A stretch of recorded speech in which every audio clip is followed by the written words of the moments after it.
जब से खबर निकलकर सामने आई है कि गौतम गंभीर टीम इंडिया के कोच बनने वाले हैं, ऑब्वियस सी बात है जो भारतीय क्रिकेट फैंस हैं उनके अंदर एक अलग ही तरह का एक्साइटमेंट है। अभी अभिषेक नायर जी का एक पॉडकास्ट में सुन रहा था, उन्होंने भी इस चीज को लेकर कहा था कि गौतम गंभीर ही बहुत बढ़िया चॉइस होंगे इंडियन टीम की कोच के लिए अगर ऐसा होता है तो।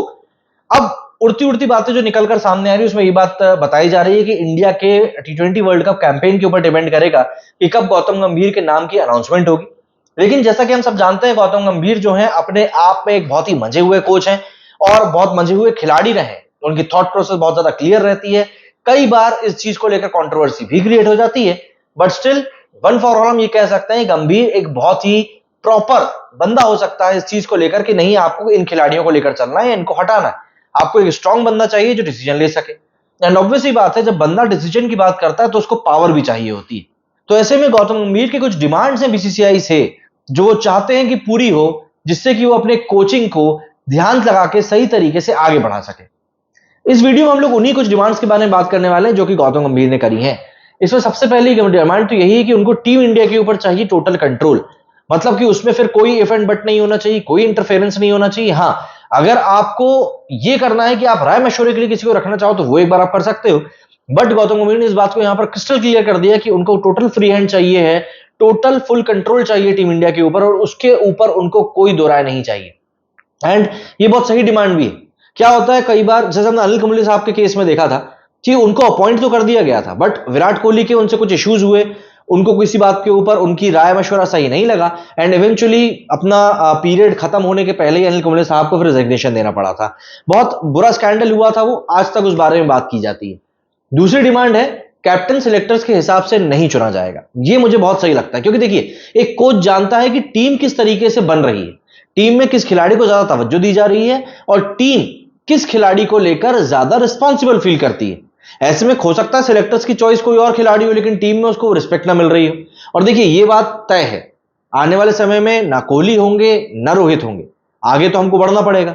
तो ऐसे में टीम में बुमराह, सूर्य कुमार यादव, हार्दिक पांड्या, ऋषभ पंत, कई सारे ऐसे खिलाड़ी हैं जिनको कि लेकर कप्तान बनाए जाने की बातें चल रही हैं।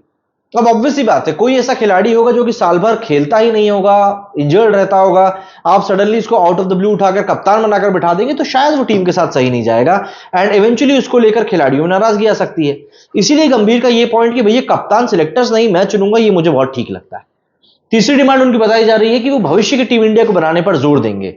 एंड एक मेन चीज जो यहां पर वो है कि भविष्य में टीम बनाने से उनके दो चीजें निकलकर सामने आती। पहली, उनका मेन फोकस इस बात के ऊपर है कि चैंपियंस ट्रॉफी 2025 के ऊपर उनका पूरा फोकस रहा है जो कि पाकिस्तान में होने वाली है एंड 2027 में जो वर्ल्ड कप होना है वो उसको ध्यान में रखते हुए टीम को अभी से प्रिपेयर करना शुरू कर देना। हम लोग पिछले कुछ इंस्टेंसेस में देख चुके हैं कि टीम को जब प्रिपरेशन की जब मौका मिलता है तब तक कई बार देर हो चुकी होती है और हम लोग आखिरी के 3 से 4 महीने में सारी जगलिंग कर रहे होते हैं कि यार इसको बिठा दें उसको बिठा दें, ये खेल सकता है वो खेल सकता है और यही सब चीजें चलती रहती हैं। तो यहां पर चैंपियंस ट्रॉफी 2025 को लेकर फोकस करना है और 2027 के वर्ल्ड कप को ध्यान में रखते हुए टीम बनाना है। एक बहुत इंपॉर्टेंट बात जो उन्होंने यहां पर कही है कि कई सारे सीनियर खिलाड़ियों के लिए चैंपियंस ट्रॉफी 2025 जो है वो आखिरी मौका होने वाला है। अब आप इस बात से इशारा समझ सकते हैं कि ये क्या होने वाला है। देखिए एक दौर था जब हमने इंडिया में देखा था, इंडियन क्रिकेट टीम में महेंद्र सिंह धोनी तब कप्तान हुआ करते थे और कई सारे खिलाड़ियों, कई सारे सीनियर खिलाड़ियों को सिर्फ इसीलिए बाहर कर दिया गया था क्योंकि वो एक एज फैक्टर को पार कर चुके थे, प्लस वो फिट नहीं थे। फिटनेस उस समय एक बहुत बड़ा इशू हुआ करता था और सहवाग ने इसको लेकर काफी खुल के बोला भी था। अब गौतम गंभीर भी उसी रास्ते पर चल रहे हैं। उन्होंने साफ कह दिया कि कई सारे खिलाड़ी ऐसे हैं जो कि टीम के ऊपर शायद आज नहीं तो कल बोझ बनने वाले हैं, तो ऐसे में उनके ऊपर चैंपियंस ट्रॉफी 2025 एक आखिरी दाव होगा और अगर वो उसमें परफॉर्म नहीं कर पाते हैं तो उनको सी यू टाटा बाय बाय करना पड़ेगा। इसके अलावा इन्होंने एक चीज और, मतलब 4 खिलाड़ियों के ऊपर इन्होंने मेन फोकस करने के लिए बोला है और वो होने वाले हैं ना चाहते हुए भी विराट कोहली, रोहित शर्मा, रविंद्र जडेजा और मोहम्मद शमी। विराट कोहली और इनका 36 का आंकड़ा है, बट देखिए एज हमको यहां पर देखनी पड़ेगी। विराट अगर कंटिन्यूअसली परफॉर्म करते हैं तो ऑब्वियस सी बात है उनको कोई टच भी नहीं कर सकता, तो ये चीज देखने वाली होगी क्या होता है। और रोहित शर्मा तो विराट कोहली से फिर थोड़े से बड़े ही हैं। एक और पॉइंट आ जाता है वो ये, और ये मुझे सबसे इंपॉर्टेंट लगता है कि टेस्ट मैच के लिए एक अलग से टीम होगी। देखिए पूरी अलग से टीम बनाना तो शायद पॉसिबल ना हो, लेकिन हाँ टेस्ट टीम में अधिकतर सीनियर खिलाड़ियों को वरीयता दी जाएगी, उनको प्रेफरेंस दिया जाएगा क्योंकि मैच्योरिटी लेवल टेस्ट क्रिकेट में बहुत ज्यादा चाहिए होता है एंड यहां पर टेस्ट क्रिकेट टीम अलग बनाने से एक मतलब हम ये भी निकाल सकते हैं कि आपको कहीं ना कहीं इस बात को ध्यान रखना पड़ेगा कि टी20 में आपको ज्यादा से ज्यादा यंगस्टर्स को मौका देना है। वनडे आज की तारीख में वैसे भी ना के बराबर होता है। तो ये कुछ फैक्टर्स हैं जो कि गौतम गंभीर की डिमांड में शामिल हैं। अगर ये डिमांड्स को पूरी किया जाता है तो गौतम गंभीर बिल्कुल कप्तान बनने के लिए सही मटेरियल होंगे।